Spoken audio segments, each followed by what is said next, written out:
3 reasons to be bullish on NIO stock for 2026.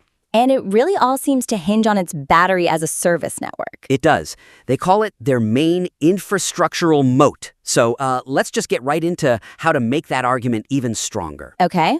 The report makes a powerful case, defining BaaS as this incredibly expensive asset. But here's the first hurdle.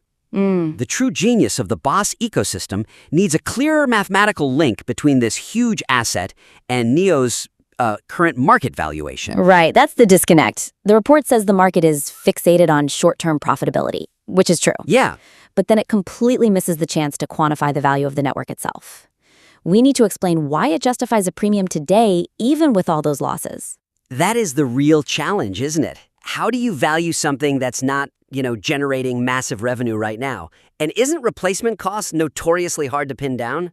It can be, but you don't need the exact number. The key is to reframe the spending. It's not just a cost. It's a capital expenditure. Exactly, a CapEx, building a unique asset. So, for example, just estimate the replacement cost of the thousands of stations they already have. Compare that value to their current market cap. Ah, I see. So it establishes a kind of asset floor for investors. It gives them a tangible, quantifiable floor, yes. Okay, let's move on to the second reason, which was about financial discipline. This argument needs more robust evidence to really counter the scale of those TTM losses. It really does. I mean, the report points out a $3.28 billion loss and then immediately pivots to a slight EPS beat. A 5-cent beat. Yeah, it just understates the sheer scale of the cash burn needed to keep building this thing out. You have to acknowledge the expense head on. So what's a better way to frame it? If not the EPS beat, what metric should the report focus on? Well, instead of that, it should focus on a high-leverage operational metric. Like what?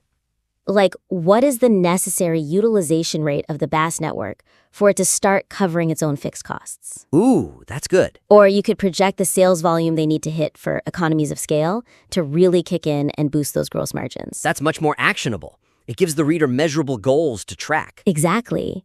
Real thresholds for success. Okay, finally, let's talk about the global expansion point. The argument really has to show how this BaaS moat is transferable. For sure. I mean, it's one thing to build it in China. Right. The report mentions Europe, Norway, Germany as a key pillar. But if BaaS is the main differentiator, Then you have to address the elephant in the room. How do you replicate that entire asset base in a new continent? The logistics, the regulations. and the capital, where is all that money coming from? The report needs to integrate the BaaS advantage directly into the expansion plan. Precisely. It can't just be an afterthought.